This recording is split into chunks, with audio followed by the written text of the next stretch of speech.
സംസ്ഥാനത്ത് ജനം ഭരണമാറ്റം ആഗ്രഹിക്കുന്നുവെന്ന് പ്രതിപക്ഷ നേതാവ് വി ഡി സതീശൻ പുതിയ യാത്രയ്ക്കിടെ മാധ്യമങ്ങളോട് സംസാരിക്കുകയായിരുന്നു പ്രതിപക്ഷ നേതാവ്.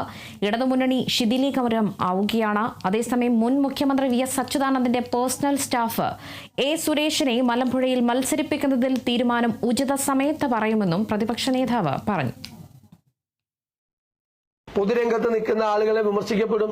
ഇതിപ്പോ പിണറായി ഭരണകൂടമാണ് വിമർശിക്കപ്പെടുന്നത്, അവരുടെ നയസമീപനങ്ങളാണ് വിമർശിക്കപ്പെടുന്നത്. തീവ്ര വലതുപക്ഷ സമീപനമാണ്. അതാണ് ഇത്രയും സാംസ്കാരിക പ്രവർത്തകരെയും ഇടതുപക്ഷ സഹയാത്രികരെയും നിരാശരാക്കിയത്. അതാണ് ഞങ്ങൾ എപ്പോഴും പറയും, ടീം UDF ആണ് ഞങ്ങളുടേത്, ടീം UDF ആണ് ഞങ്ങളുടേത്, ടീം UDF. ഇടതുമുന്നണി ശിഥിലമായിക്കൊണ്ടിരിക്കുക. പരസ്പര വിശ്വാസമില്ല ഘടകകക്ഷികൾ തമ്മിൽ. CPI-യും CPM തമ്മിൽ നല്ല ബന്ധമാണ്. എത്ര വിഷയങ്ങളിൽ ഏറ്റുമുട്ടി. കേരള കോൺഗ്രസിന്റെ അവരുമായിട്ടുള്ള വിഷയങ്ങൾ നിങ്ങൾക്കറിയാം. ഇപ്പൊ RJD ആയിട്ടുള്ള വിഷയങ്ങൾ അറിയാം. ഇടതുമുന്നണി ശിഥിലമാവുകയാണ്. ടീം UDF അവിടെ ഉറച്ചു നിൽക്കുക. ഇതാണ് രണ്ടും തമ്മിലുള്ള വ്യത്യാസം. തെരഞ്ഞെടുപ്പിന് മുമ്പ് പല അവസരങ്ങളും ഉണ്ടാവും. ഉചിതമായ സമയത്ത് ഏത് കാര്യങ്ങളുണ്ടെങ്കിലും, ഞാൻ പറഞ്ഞല്ലോ പല കാര്യങ്ങളും ഉണ്ടാവും ഇലക്ഷന് മുമ്പ്, അല്ലേ? പല കാര്യങ്ങളും ഉണ്ടാവും. അത് കൃത്യമായിട്ട് നിങ്ങളെ അറിയിക്കും. നിങ്ങളെ അറിയിക്കാതെ രഹസ്യത്തിൽ ഒരു പരിപാടി നടത്തൂല. ശബരിമലയിലെ കൊടിമര പുനർനിർമ്മാണത്തിൽ ഹൈക്കോടതിയുടെ അന്വേഷണ നിർദ്ദേശം സ്വാഗതാർഹമാണെന്ന് പ്രതിപക്ഷ നേതാവ്. പുനർനിർമ്മാണം ഹൈക്കോടതി അഭിനന്ദിച്ചതാണ്. SIT-യിൽ നിന്ന് CPM ഏജന്റുമാരുണ്ടെന്നും വി ഡി സതീശൻ പറഞ്ഞു. SIT-ലെ എല്ലാവരെയും കുറിച്ചല്ല, SIT-യിൽ CPM-ന്റെ ഏജന്റുമാരുണ്ട്. സർക്കാരിന്റെ മുഖ്യമന്ത്രിയുടെ ഓഫീസിന്റെ ഏജന്റുമാരുണ്ട്. കടകംപള്ളി സുരേന്ദ്രന്റെ മൊഴിയെടുത്ത സമയത്ത്, അല്ലെങ്കിൽ അദ്ദേഹം അവിടെ ഹാജരായ സമയത്ത് ഒരാളും അറിയിക്കാതെ രഹസ്യമായി 3-4 ദിവസം കഴിഞ്ഞ പുറത്തു വന്ന് അടൂർ പ്രകാശിന്റെ അദ്ദേഹം അവിടെ ചെല്ലുമ്പോ തന്നെ അത് ചോർത്തി കൊടുത്തു പുറത്തേക്ക്. ഇത് വളരെ വ്യക്തമല്ലേ എന്താണെന്ന്, അവിടെ ആരുടെ ഏജന്റുമാരെ അതിനകത്തുണ്ട് എന്നുള്ളത് വ്യക്തമല്ലേ.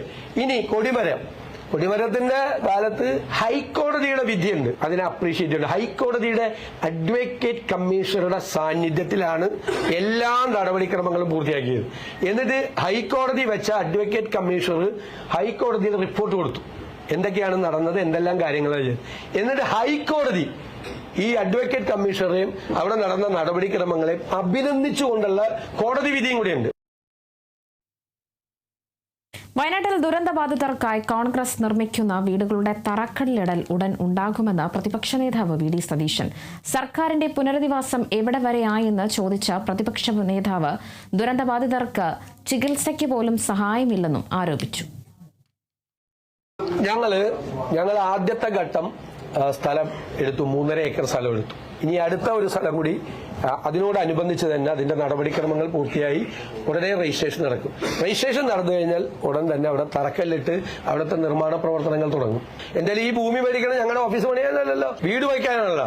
ആ വീടിന്റെ നിർമ്മാണ പ്രവർത്തനം ഉടനെ തന്നെ ആരംഭിക്കും. ഞങ്ങൾ 4 മാസം എടുത്തുള്ളൂ, സർക്കാർ 1 കൊല്ലം എടുത്ത്. മുണ്ടകൈ ചൂരൽ പല നിവാസികൾക്ക് സഹായിക്കാൻ വേണ്ടി മേടിച്ച് പൈസ വെച്ചിട്ട് ചികിത്സയ്ക്ക് പോലും കാശ് കൊടുക്കുന്നില്ല, ഒരു റോഡ് പോലും അങ്ങോട്ട് പണിത് കൊടുക്കുന്നില്ല, ഒരു പാലം പോലും അവിടെ പണിയുന്നില്ല. മനസ്സിലായ? ഈ പാവങ്ങളെ ദ്രോഹിക്കുകയാണ്. അവരുടെ പേരിൽ പണം മേടിച്ച് കയ്യിൽ വെച്ചിട്ട് ഒരു കാര്യം അവർക്ക് വേണ്ടി ചെയ്തു കൊടുക്കുന്നില്ല. അതാണ് പ്രശ്നം.